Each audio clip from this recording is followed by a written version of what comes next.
کثرت سے درود پڑھنا. رسول اللہ صلی اللہ علیہ وسلم نے فرمایا جمعہ کے دن اور جمعہ کی رات کو کثرت سے مجھ پر درود پڑھا کرو. بس جو آدمی مجھ پر ایک دفعہ درود بھیجے گا اللہ اس پر 10 رحمتیں نازل کرے گا.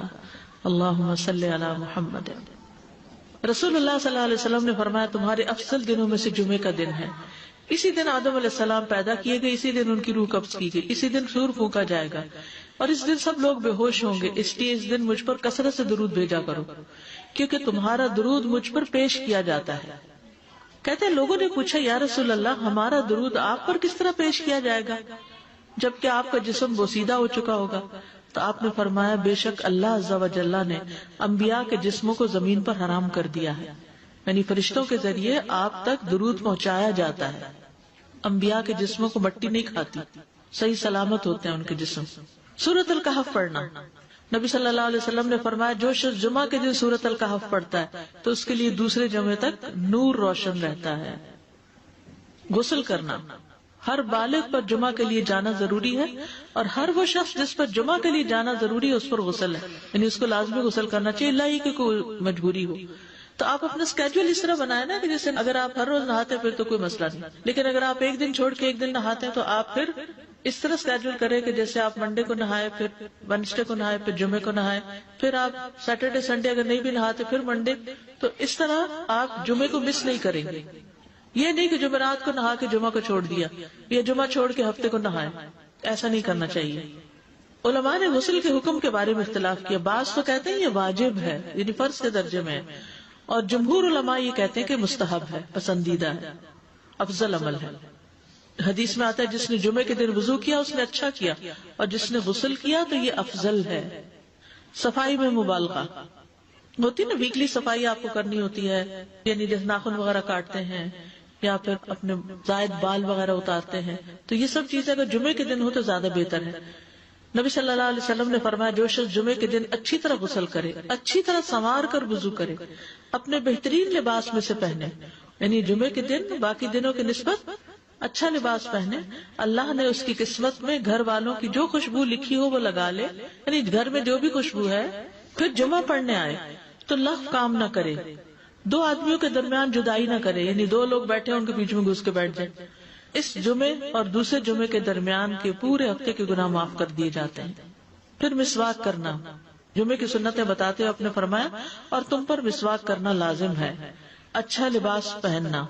نبی صلی اللہ علیہ وسلم نے فرمایا اگر ممکن ہو تو جمعہ کے لیے اپنے کام کاج کے کپڑوں کے علاوہ 2 کپڑے اور بنا رکھنے میں کیا حرج ہے. اسپیشل ڈریس رکھے جو جمعے کو ہی پہن لے. خوشبو لگانا, یعنی خوشبو لگائے, حدیث میں آتا ہے چاہے وہ عورت کی خوشبو سے ہو, یعنی آپ کی اپنی نہیں بیوی کی خوشبو پڑی وہی لگا لو, لیکن لگاؤ. تیل لگانا.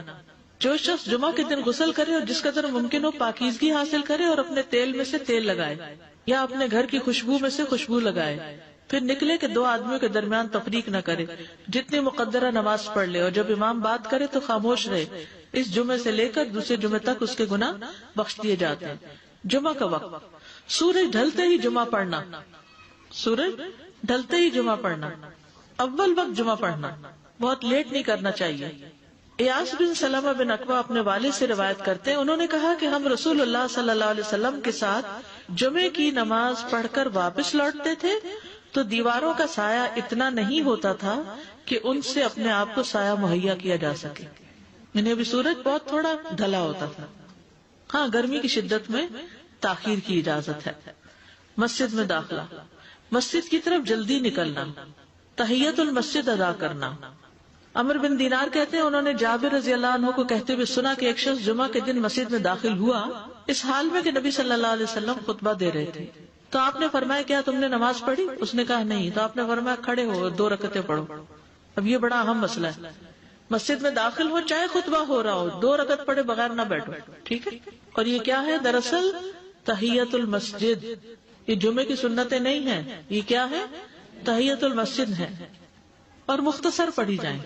یعنی امام جب خطبہ دے رہا ہو تو چاہیے کہ 2 رکعتیں پڑھے اور دونوں میں اختصار کرے. نماز سے قبل ہلکا بنانے کی ممانعت. مثلا آپ جلدی چلے گئے تو یہ نہیں کہ ایک گروپ بنا کے آپس میں گپ شپ شروع کر دیں, نہیں, سیدھے ہی لائنوں میں بیٹھیے. انتظار کا وقت کیسے گزاریں گے؟ نفل پڑھ کے بیٹھ گئے ذکر اذکار کریں، قبلے کی طرف رخ کر کے لائنوں میں بیٹھیں، حلقہ نہیں بنائیں، بیٹھ کے خرید و فروخت نہیں کریں، تاخیر سے آنے پہ گردنیں پھلانگ کے نہ آگے جائیں۔ رسول اللہ صلی اللہ علیہ وسلم نے فرمایا ٹیک لگا کے مت کھاؤ، یہ عام ایک ادب بتایا، یعنی اس طرح ٹیک لگا کے نہیں کھاؤ، کھانے کے وقت سیدھے ہو جاؤ۔ چھنے ہوئے آٹے کی روٹی نہ کھاؤ، میدا۔ مسجد میں کوئی جگہ مقرر نہ کرو کہ یہ میری جگہ ہے، آپ کیوں آج یہاں کھڑی ہوگی، کہ تم اسی میں ہی نماز پڑھو۔ کچھ لوگ ہوتے ہیں نا آ کے مخصوص جگہ ہی پڑھتے ہیں، اگر کوئی اور وہاں ڈسٹرب ہو جاتے ہیں۔ اور جمعہ کے دن لوگوں کی گردنیں نہ پھلانگو، ورنہ اللہ تمہیں قیامت کے دن لوگوں کے لیے پل بنا دے گا۔ کیونکہ بہت اذیت کی بات ہے نا، بیٹھے ہیں لوگ باقاعدہ بعض اوقات کندھوں پہ ہاتھ رکھ کے اس کو تنگ کر اس کو تنگ کر، تو یہ نہیں کرنا چاہیے۔ اگر آپ کو اٹھنا بھی پڑ گیا بیچ میں تو واپسی پہ پیچھے کھڑے ہو جائیے، اگلی لائن مل جائے گی۔ جی یہ تو بہت ضروری بات آپ نے کی کہ جب لوگ مسجد آئے تو پہلی صف میں بیٹھے، یہ نہیں پہلی چھوڑ کے آخری میں بیٹھ جائیں اور پھر لوگ ان کی گردنیں پلانگتے رہیں، دوسروں کے لیے فتنہ بننا۔ جابر بن عبداللہ رضی اللہ عنہ سے روایت ہے کہ جمعے کے دن رسول اللہ صلی اللہ علیہ وسلم خطبہ ارشاد فرما رہے تھے کہ ایک آدمی مسجد میں داخل ہوا، وہ قریب آ کر بیٹھنے کے لیے لوگوں کے اوپر سے گزرنے لگا۔ رسول اللہ صلی اللہ علیہ وسلم نے فرمایا بیٹھ جاؤ، تحقیق تم نے لوگوں کو تکلیف پہنچائی اور دیر سے آئے۔ یہ عربی کے الفاظ بڑے خوبصورت ہیں، اجلس فقد آذیت و آنیت، کتنی جامع زبان ہے یہ، اجلس فقط آذیت، تو نے اذیت دی، و آنیت، اور دیر سے آئے۔ تو اس سے منع کیا گیا، کسی کو اس کی جگہ سے نہ اٹھانا۔ جابر رضی اللہ عنہ نبی صلی اللہ علیہ وسلم سے روایت کرتے ہیں، آپ نے فرمایا تم میں سے کوئی شخص جمعہ کے دن اپنے بھائی کو کھڑا نہ کرے کہ پھر دوسری طرف سے آ کر اس کی جگہ پہ خود بیٹھ جائے، بلکہ جو آئے وہ کہے جگہ کشادہ کرو، ہمارے لیے بھی جگہ بناؤ، یہ کہے۔